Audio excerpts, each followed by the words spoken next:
வலிமைக்கு ஏற்க நிதி தர இருக்கிறாங்க. மாநாட்டுக்கு 1000, 2000, 5000, 10,000 என்று தங்களால் இயன்ற அளவுக்கான நிதியை கட்சி மாநாட்டுக்கு என்று வழங்க இருக்கிறார்கள். அவ்வாறு வழங்கக்கூடியவர்களுக்கு வணிகரணியின் சார்பிலே பாராட்டி சான்றிதழும் வழங்க ஏற்பாடு செய்திருக்கிறார் நம்முடைய இடைக்கடை செல்வராஜ் அவர்கள்.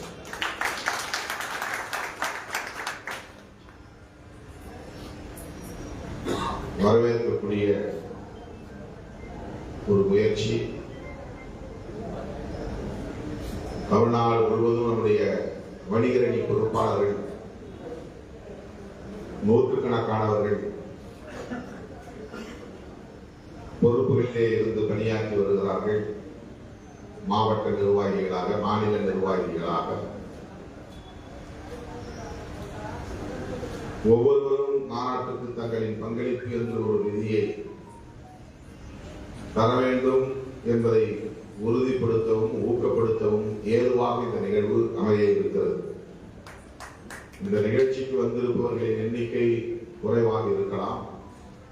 ஆனால் இந்த நிகழ்ச்சியின் மூலம் வணிகரணியை சார்ந்த பிற துணைநிலை அமைப்புகளை சார்ந்த பொறுப்பாளர்கள் அனைவருக்கும் ஒரு மெசேஜ் நாமும் தர வேண்டும் என்ற எண்ணம், உந்துதல் அவர்களுக்கு ஏற்படுத்துவதாக இந்த நிகழ்வு அமையும். அண்மையிலே நான் நுகர்வோர் நேரலையிலே பேசுகிற போது ஒன்றை சொல்லியிருந்தேன். கட்சியில் மாவட்ட செயலாளர் மட்டும்தான் மாநாட்டுக்கு நிதி தர வேண்டும் என்று பலரும் எண்ணிக்கொண்டிருக்கிறார்கள். மற்றவர்கள் யாரும் மாநாட்டு செலவை ஈடு செய்வதற்கு நமக்கும் பங்குண்டு என்று கருதவில்லை போலும். அவ்வாறு இருக்கக்கூடாது. ஒவ்வொருவரும் தங்களால் இயன்ற நிதியை தர வேண்டும். அதற்கென்று QR கோட் என்கிற குறியீடு ஒன்றை நாம் வங்கியின் மூலம் ஏற்பாடு செய்து சமூக ஊடகங்களில் பதிவிட்டு வருகிறோம். ஆங்காங்கே இருந்த இடத்திலிருந்து கட்சியின் வங்கி கணக்கிலே உங்களால் நிதி செலுத்த முடியும். ₹1 லட்சம் ரூபாய் வரையிலும் அந்த QR கோடை ஸ்கேன் செய்து செல்போன் மூலமாகவே நிதியை சில நொடிகளில் அனுப்பிவிட முடியும். லட்சக்கணக்கான தொண்டர்கள், பொறுப்பாளர்கள் நமது இயக்கத்திலே இருக்கிறீர்கள். நாம் ஏன் மக்களிடம் போய் மாநாட்டுக்கு உதவுங்கள் என்று கேட்க வேண்டும்? நாமே ஒருவருக்கொருவர் மனம் வந்து கட்சிக்கு நிதி வழங்குவது என்று முடிவெடுத்தால் இதுபோல பல மாநாடுகளை நம்மால் நடத்த முடியும். யாரும் எதிர்பார்க்க வேண்டிய தேவையில்லை. இந்த அரங்கத்தை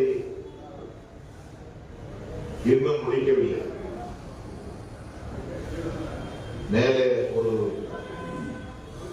கூட்ட அரங்கு, மீட்டிங் ஹால், கீழே கட்சி அலுவலகங்களுக்கான அறைகள் என இதை முடிக்க வேண்டும்.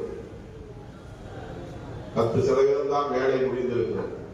அதற்கு மேல் வேலை செய்ய முடியாமல் பல மாதங்களாக அப்படியே தேங்கி கிடக்கிறது.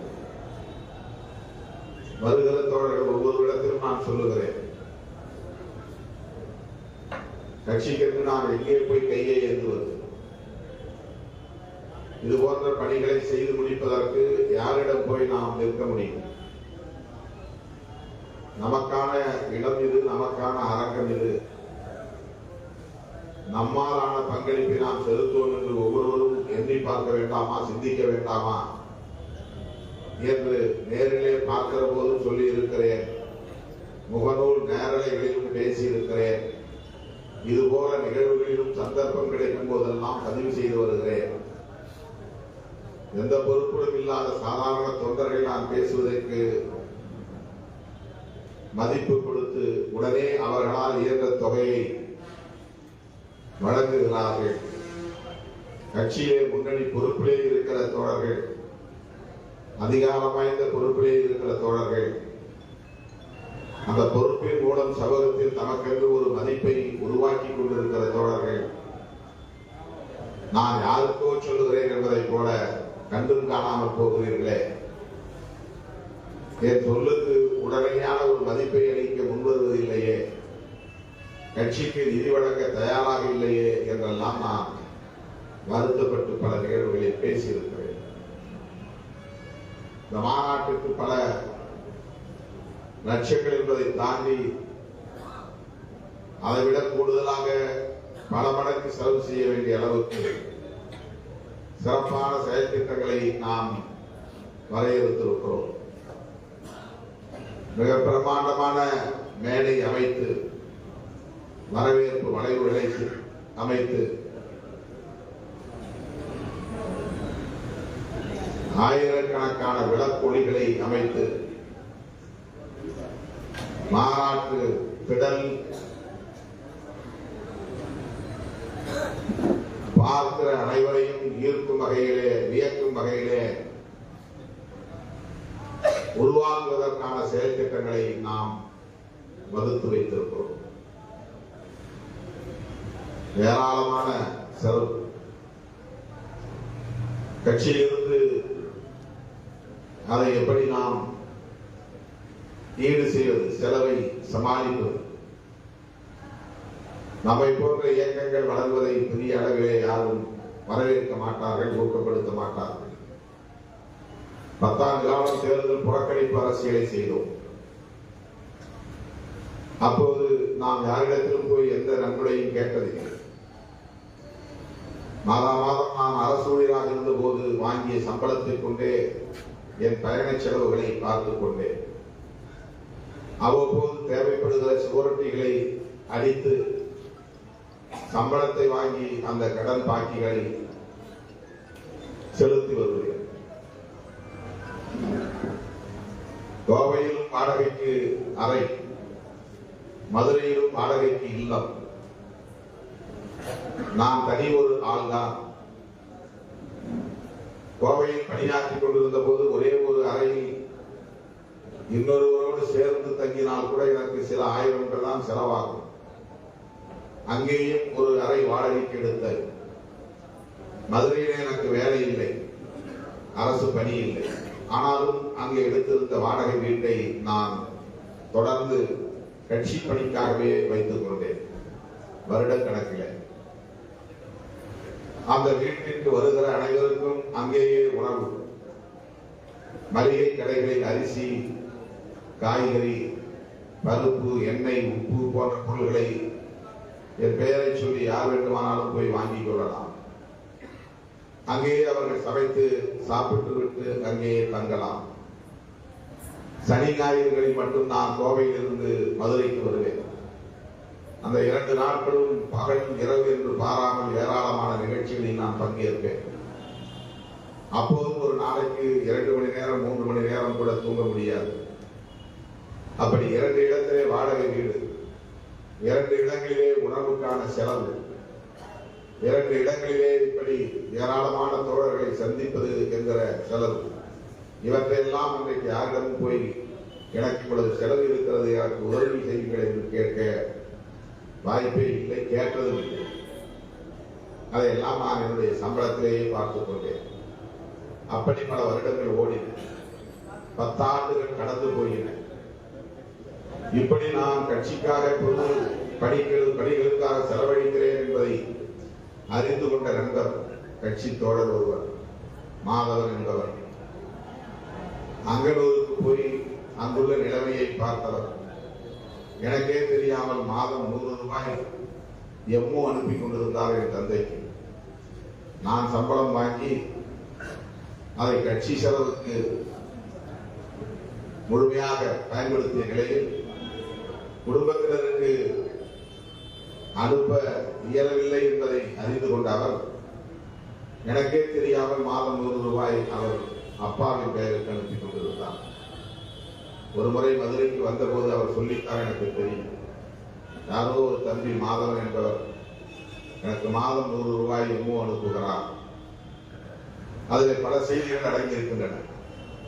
யாரோ ஒருவர் அனுப்புகிறார், நீ அனுப்புவதில்லை. அந்த தம்பிக்கு அக்கறை இருக்கிறது, உனக்கு அக்கறை இல்லை என்ற ஒரு செய்தி. அடுத்து இப்படி ஒரு தம்பி பொறுப்பாக உனக்காக எனக்காக அனுப்புகிறார், அவருக்கு நாம் நன்றி கடன் பட்டிருக்கிறோம் என்று சொல்லுகிற இன்னொரு செய்தி. இப்படித்தான் அந்த 10 ஆண்டுகள் உருண்டோடி ஒரு நபரிடத்தில் கூட நாம் போய் அப்போது நன்கொடை கேட்க முடியாது. கேட்டாலும் தருவதற்கு தயாராக யாரும் இல்லை. SC/ST அசோசியேஷன் அரசு துறைகளில் பணியாற்றக்கூடிய அந்த நண்பர்களை போய் பார்த்து ஒரு முறை சிறுத்தைகள் அணிவகுப்பு நிகழ்ச்சிக்காக நன்கொடை கேட்க போனோம். நன்கொடை புத்தகங்களை எடுத்துக்கொண்டு அந்த அலுவலகத்தை அந்த சங்கத்தை சார்ந்த தோழர்கள் 1 மணி நேரத்திற்கு மேலாக என்னோடு விவாதித்தார். ஏராளமான கேள்விகளை கேட்டார். அவர்கள் கேட்ட கேள்விகளுக்கெல்லாம் நான் பதில் சொன்னேன். நான் ஒரு அரசு ஊழியர் தான். சொல்லி முடித்த பிறகு நன்கொடை புத்தகத்தை நீட்டினேன். அந்த நன்கொடை புத்தகத்தை வாங்கி கொண்ட அந்த தோழர்கள் அதில் எழுதிய நன்கொடை எவ்வளவு தெரியுமா?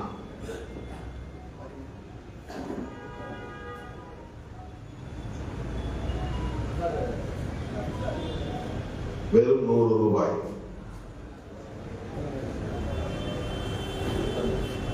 அன்றைக்கு அவ்வளவுதான். SC/ST அசோசியேஷன் மூலமாக நம்மால் நிதியை பெற முடியும் என்ற நிலை இருந்தது. நான் சொல்வது 90களின் தொடக்கத்தில். அதன் பிறகு எந்த SC/ST அசோசியேஷனையும் சங்கத்தையும் போய் பார்ப்பதில்லை என்ற முடிவை நான் எடுத்தேன். யாரிடமும் போய் வணக்கம் சொல்ல வேண்டிய அவசியம் இல்லை, கையேந்த வேண்டிய அவசியம் இல்லை என்று முடிவெடுத்தேன். சுவரொட்டி அச்சடிக்கிற அச்சகத்திலே பாக்கி, துண்டறிக்கைகள் அடிக்கிற இடத்திலே பாக்கி, மளிகை கடைகளிலே பாக்கி, உணவு விடுதிகளிலே இட்லி போடுகிற ஆயாவிடத்திலே பாக்கி, அவ்வப்போது சம்பளம் வாங்கித்தான் அவற்றை எல்லாம் நான் கொஞ்சம் கொஞ்சமாக கடனடைத்து வருகிறேன். இப்படிதான் அந்த 10 ஆண்டுகள் கடந்து போயின, கழிந்தன. தேர்தல் அரசியலுக்கு வந்த பிறகு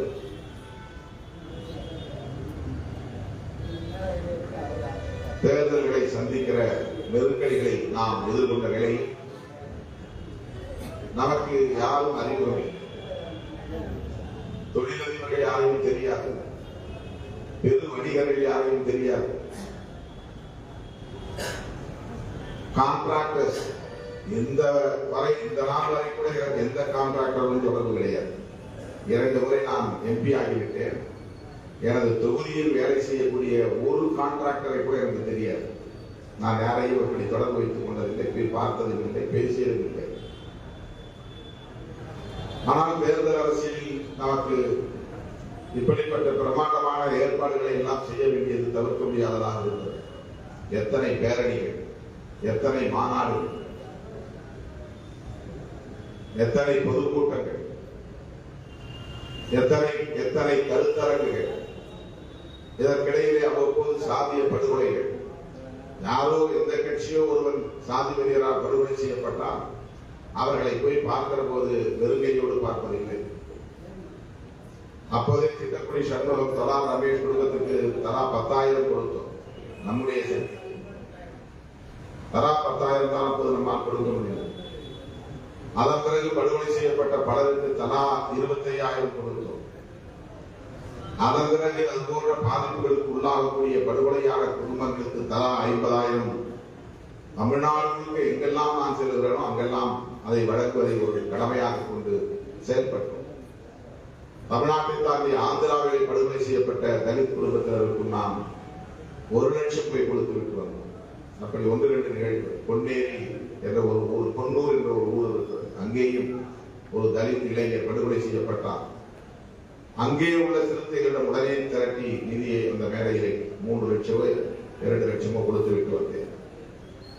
தமிழ்நாட்டில் அப்படி பல படுகொலைகள் மேடையில் நின்று மேடையிலேயே நம்முடைய தோழர்களிடத்திலே வசூல் செய்து லட்சக்கணக்கிலே திரட்டி கொடுத்திருக்கிறோம். 2.5 லட்சம் 3.5 லட்சம் எவ்வளவு வசூலாகிறது அவ்வளவு அப்படியே மேடையிலே கொடுத்திருக்கிறோம்.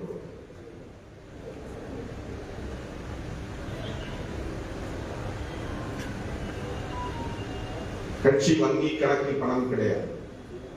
கட்சிக்கு நிரந்தர வருமானம் கிடையாது. ஒரு குடும்பத்தை நடத்துவதற்கே பாடாயப்படுவோம். லட்சக்கணக்கான குடும்பங்களை கொண்ட ஒரு அமைப்பு தான் கட்சி. ஒரு நாளைக்கு 500 பேர் வருகிறார்கள். அது குறைந்தது 10-15 பேர் பொருளுதவி கேட்டு வருகிறார்கள், பண உதவி கேட்டு வருகிறார்கள். இல்லை என்று சொல்ல முடியாது. பேருந்து கட்டணத்திற்காகவும் பணம் கேட்டு வரக்கூடியவர்கள் இருக்கிறார். நான் ரொம்ப தூரத்தில் இருந்து அதுக்காக கையில் காசு தேவை, ட்ரெயின் காசு, காசு டிக்கெட் எடுக்கணும், காசு தான், பஸ்ஸுக்கு காசு கொடுக்கணும். பிற கட்சி தலைவர்களுக்கு போகிறவர்கள் பணம் கொடுத்து விட்டு தான் வருகிறார்கள். இங்கே வருகிறவர் பணம் கேட்டு வருகிறார்கள். இங்க கூட இருக்கிறவனே ஆரம்பிச்சுக்கிறான். வந்து அண்ணன் கேள்வி போய் சொல்லு. எனக்கு தெரிஞ்சு இங்க இருக்கிறவர்கள் யாரும் அண்ணன் கையில வந்து கட்சிக்கு நிதி கொடுக்குன்னு ஆள் பிடிச்சிட்டு வந்ததே கிடையாது. 2 பேர் அழைச்சிட்டு வந்து ஒரு கான்ட்ராக்டரா இருக்காரு, ஒரு வணிகரா இருக்கிறாரு, ஒரு தொழிலதிபரா இருக்காரு. வாங்க அண்ணன் அப்படி பார்த்து வரும், கட்சிக்காக நிறைய செலவாகுது, ஒரு 10,000 கொடுங்க அல்லது 1 லட்சம் கொடுங்க அப்படின்னு இருக்கிற சுத்தி இருக்கிறது ஒரு ஆள் கூட கிடையாது. புதுசா ஆளை பிடிச்சிட்டு வந்து போய் அண்ணனை கேளுங்க, வெளிநாட்டுக்கு போகணும் பணம் கேளுங்க, ஹாஸ்பிட்டல்ல ஃபீஸ் கட்டணும் பணம் கேளுங்க.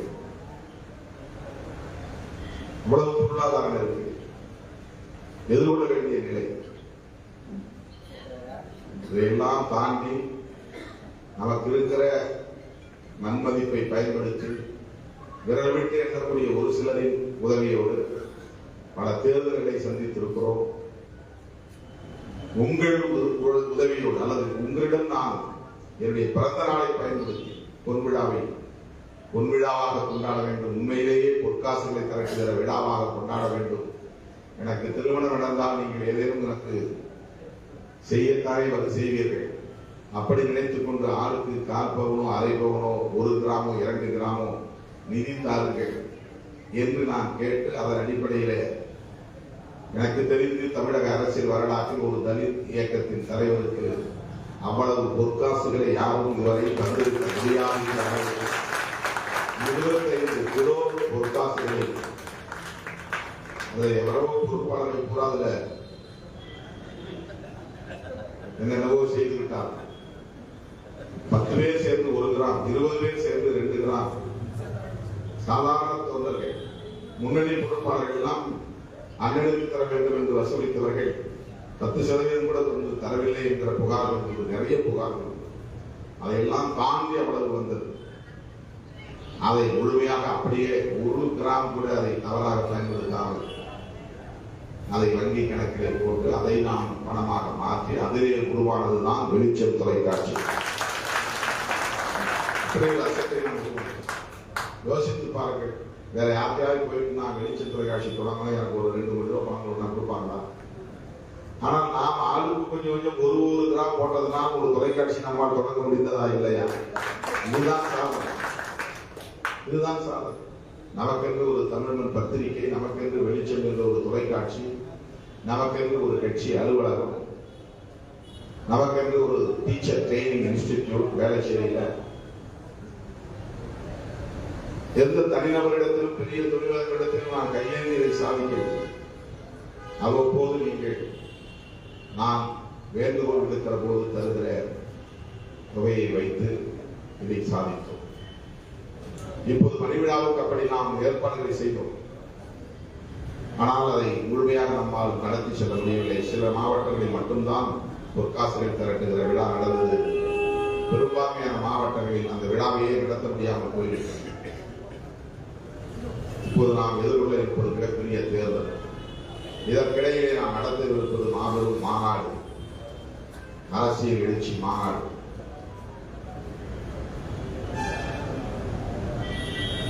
தாய்மன் என்கிற பெயரில் ஒரு அறக்கட்டளையை நான் உருவாக்கிய போது ஒரு துண்டறிக்கையை வெளியிட்டேன். அந்த துண்டறிக்கைகளை ஒரு அமைப்பு வலுப்பெறுவதற்கு என்னென்ன அடிப்படை வசதிகள் தேவை என்பதை குறிப்பிட்டிருந்தேன். நமக்கென்று ஊடக வசதி வேண்டும், நமக்கென்று போக்குவரத்து வசதி வேண்டும்,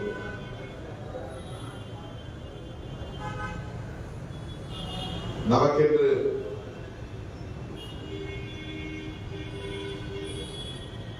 ஊடக வசதி என்றால் தொலைக்காட்சி நாளேடு, வார ஏடு போன்ற இதழ்களை, தொலைக்காட்சி ஆகியவற்றை நாம் உருவாக்க வேண்டும் என்பதெல்லாம் விரிவாக விளக்க வேண்டும். இதையெல்லாம் சாதிப்பதற்கு நமக்கு ஒரு அறக்கட்டளை தேவைப்படுகிறது. அந்த அறக்கட்டளை நாம் நிதியை சேர்த்து அதன் மூலம் தான் இதையெல்லாம் பெருக்க முடியும். நமக்கு வண்டி வாங்க வேண்டும். எல்லா நேரங்களிலும் பேருந்துல பயணிக்க முடியாது, அரசு பேருந்துகளில் போக முடியாது, அல்லது வாடகை வண்டிகளில் போக முடியாது. கட்சிக்கு வண்டி வாகனங்கள் இருக்க வேண்டும். தலைமை அலுவலக வசதி வேண்டும். அலுவலக வசதி, முதல் வசதி அலுவலக வசதி. ஒரு கட்சி இருக்குன்னா தலைமை அலுவலகம் ஒவ்வொரு மாவட்டத்திலும் இருக்கும். ஹெட் குவார்டர்ல ஒரு தலைமை அலுவலகம் இருக்கும். காங்கிரஸ்னா காமராஜர் அரங்கு இருக்கு, சத்தியமூர்த்தி பவன் இருக்கு. திமுக அண்ணா அறிவாலயம் இருக்கிறது. அதிமுகவுக்கு அதே போல மயிலாப்பூர் பகுதியிலே தலைமை அலுவலகம் இருக்கிறது. கம்யூனிஸ்ட் கட்சிகளுக்கு டி நகரிலே மிக பிரமாண்டமான அலுவலகங்கள் இருக்கு. பாரதிய ஜனதா கட்சிக்கு சிபிஎம் அலுவலகத்துக்கு பக்கத்திலேயே ஒரு பெரிய அலுவலகம் இருக்கிறது, தலைமை அலுவலகம் இருக்கு. கம்யூனிஸ்ட் கட்சிகளுக்கு எந்த மாவட்டத்திற்கு போனாலும் அலுவலகம் உண்டு, மாவட்ட அலுவலகம். இதெல்லாம் அவர் தொண்டர்களின் லெவியில் இருந்து வருகிறது. லெவி என்கிற முறையின் மூலமாக நாம் நிதியை திரட்டுறோம். லெவினா மாதந்தோறும் நான் என் பார்ட்டிக்காக அது என்ன செலவாச்சுங்கிற கணக்கு பற்றி எனக்கு பிரச்சனை இல்லை. நான் இந்த கட்சியை நேசிக்கிறேன். மாதம் 500 ரூபாய் நான் தரேன், மாதம் 1000 ரூபாய் தரேன். இந்த கட்சியெல்லாம் நமக்கு தலைமுறை ஏற்பட்டிருக்கா இல்லையா? அந்த உணர்வோடு தொண்டர்கள் தருவது. அப்படிதான் கம்யூனிஸ்ட் தராங்க. தொழிற்சங்கங்களின் மூலமாக, வணிகர்களின் மூலமாக அவர்கள் ஆட்கள் ரெகுலரா ஒரு நாள் பாய்க்கிற ஆளை பார்க்கறவங்க மட்டும் 500 ரூபாய் போறதில்லை.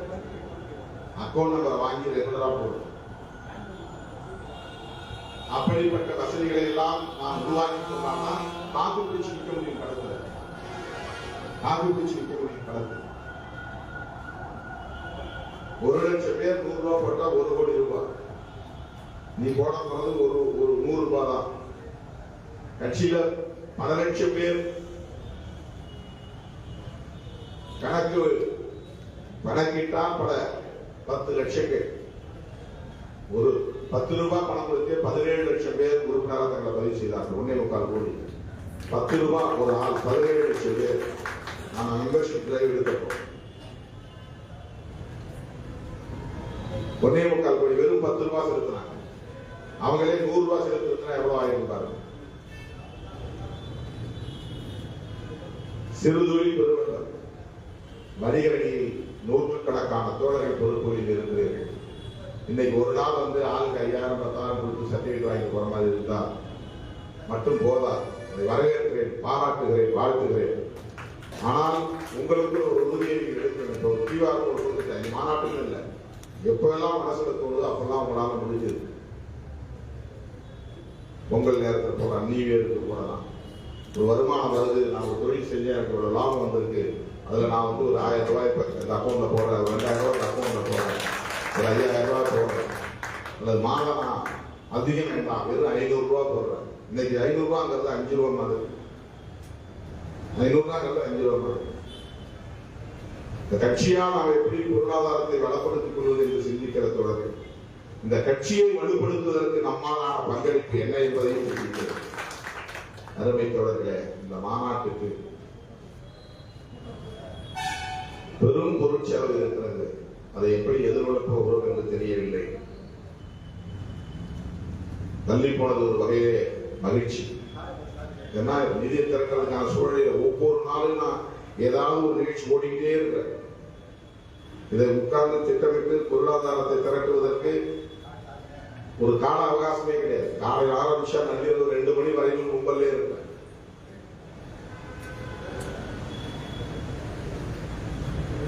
ஒவ்வொரு நாளும் நிகழ்ச்சி. நாளைக்கு சென்னையில் 6-7 நிகழ்ச்சி.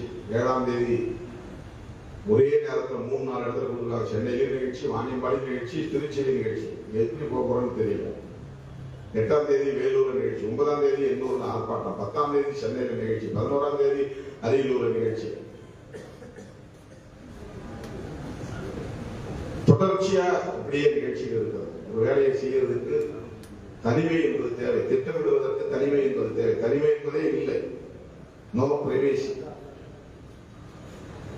இந்த நேரம் ரவுண்டு கட்டி அடிக்கிறாங்க. இப்படி இப்படி இப்படி திரும்பினாலும் காலை விதிக்கிறது, கையை விதிக்கிறது, தோலை விதிக்கிறது. 10 பேர் இருந்தாலும் காலை விதிச்சுட்டு தான் நிற்கிறான். தண்ணிக்கு ஒரு அரை அடி கூட தள்ளி நிற்கிறது இல்லை. அந்த மாதிரியான ஒரு சூழலில் இருக்கிற போது நான் எப்படி இந்த அமைப்பின் வளர்ச்சிக்கு பொருளாதாரத்தை திட்டமிடுவது, பொருளாதாரத்தை திரட்டுவதற்கு திட்டமிடுவது. அதான் அவருக்கு பாலசிங்கம் சொன்னார், அண்ணன் பிரபாகரன் சொன்னார். நான் அவரை 2002 சந்திச்ச போது அவர் சொன்னார், ரொம்ப பல மேடைகள் நான் சொல்லியிருந்தேன், நீங்க போனது ஒரு 100 பேரை தேர்வு பண்ணுங்க. இந்த 100 பேர் கையில ஆளுக்கு 5000 கொடுத்து பெட்டி கடை தொடங்க சொல்லுங்க. 100 பேர்ல உங்களுக்கு 2 பேர் மட்டும்தான் விசுவாசமா இருப்பான், 98 பேர் உங்களுக்கு எதிராக போயிடுவாங்க. அவன் ஒழுங்காக வியாபாரம் செய்ய மாட்டான், செஞ்சாலும் உங்களுக்கு லாயலா இருக்க மாட்டான். 2 பேர் மட்டும்தான் அவங்களுக்கு கிடைப்பான். அந்த 2 பேரை வச்சு இன்னும் மேலும் அவங்களுக்கு ஊக்கம் கொடுத்து அவன் மூலமா பொருளாதாரத்தை திரட்டிருப்பாங்க. அடுத்து ஒரு ஆண்டுல திரும்ப 100 பேரை தேர்வு பண்ணும், அதுல ஒரு 3 பேரை 4 பேரை கிடைப்பான். இப்படிதான் நாங்கள் உலகம் முழுக்க ஆக்டோபஸ் மாதிரி எங்கள் இயக்கத்திற்கான பொருளாதாரத்தை வலுப்படுத்தி இருக்கிறோம். அவர் சொன்னது அப்படி ஆயுதம் தாங்கிய இயக்கத்திலே கூட சில பேர் விசுவாசம் இல்லாமல் இருந்திருக்கிறார்கள் என்கிற அனுபவம் அவருக்கு இருந்திருக்கிறது. அவங்களே பணம் கொடுத்து ஒரு வியாபாரத்தை தொடர்ந்து அதை ஏமாத்தி போற சில பேர் இருக்கிறாங்க. ஃபெயிலியர் ஆகிறது ஒரு பக்கம், சக்சஸ் ஆனா கூட ஏமாத்துறாங்க இன்னொரு பக்கம்.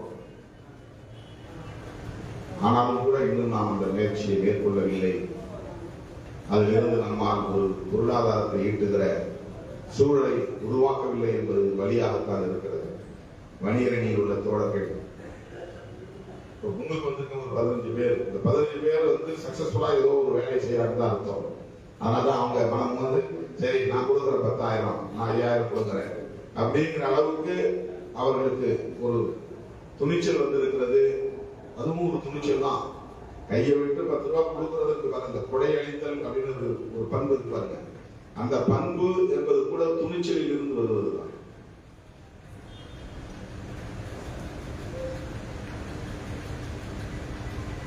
வணிகர் அணியில இன்னைக்கு ஒரு 15 பேர் அப்படி முன் வந்திருக்கிறாங்க. ரூபகாந்தா முதல்ல ஒரு 10,000 கொடுத்துட்டு போயிட்டாங்க. அடுத்து 10,000 தரது பல பேர் இல்லை. இது இந்த எண்ணிக்கையை நீங்க பொறுக்க வேண்டும். நீங்க சூஸ் பண்ணணும், ஆளை தேர்வு. தொடர்ந்து கட்சி வளர்ச்சிக்கு லெவி செலுத்தக்கூடிய ஒரு 100 பேரையாவது வணிகர் அணியை நீங்கள் வணிகர் அணியிலிருந்து ஆட்களை தேர்வு செய்ய வேண்டும் என்று நான் கேட்டுக்கொள்கிறேன். அண்மையை முகநூலில் சொன்னேன். ஒரு நாள் வணிகர் அணி, ஒரு நாள் இளைஞர் அணி, ஒரு நாள் தொழிலாளர் அணி, ஒரு நாள் மகளிர் அணி, ஒரு நாள் தொண்டர் அணி, ஒரு நாள் மாணவர் அணி என்று ஒரு நாளை தேர்வு செய்து இந்த மாநாட்டுக்கு என்று உங்களால் 100 ரூபாயோ 200 ரூபாயோ 500 ரூபாயோ QR கோடு மூலமாக நிதியை செலுத்துங்கள். அந்த ஒரு குறிப்பிட்ட நாளை இன்னைக்கெல்லாம் இளைஞருக்கு போட போறோம். தமிழ்நாடு முழுக்க ஒரு 1000 பேர் 2000 பேர் இன்னைக்கெல்லாம் வணிகரணி போட போறோம். இது இந்த 5ஆம் தேதி ஒரு முன்னோட்டம் தான். இது பிறகு ஒரு நாள் குறிச்சு QR கோட போட சொல்லணும். தலா 500 ரூபாய் போடுறது அதுக்காக வேண்டாம். பிசினஸ் பண்றவங்க சம்பாதிக்கிறவங்க போடட்டும். 5,000 10,000 1 லட்சம் கூட போடட்டும். சாதாரணமான தோழர்கள், கட்சி விசுவாசத்தோடு இருக்கிற தோழர்கள் குறைந்தது 500 ரூபாய் பேங்க்ல 500 ரூபாய் கூகுள் பேல போடணும். அப்படி இந்த பொருளாதாரத்தை மேம்படுத்துவதற்கு எவ்வாறான பங்களிப்பை செலுத்த வேண்டும் என்று கேட்டுக்கொண்டு இந்த ஏற்பாட்டை செய்த செல்வராசு உள்ளிட்ட முன்னணி தோழர்கள் அனைவரையும் பாராட்டி நிதி வழங்குகிற தோழர்கள் அனைவருக்கும் என்னுடைய வாழ்த்துக்களின் நன்றியை கூறி முடிக்கிறேன். நன்றி, வணக்கம்.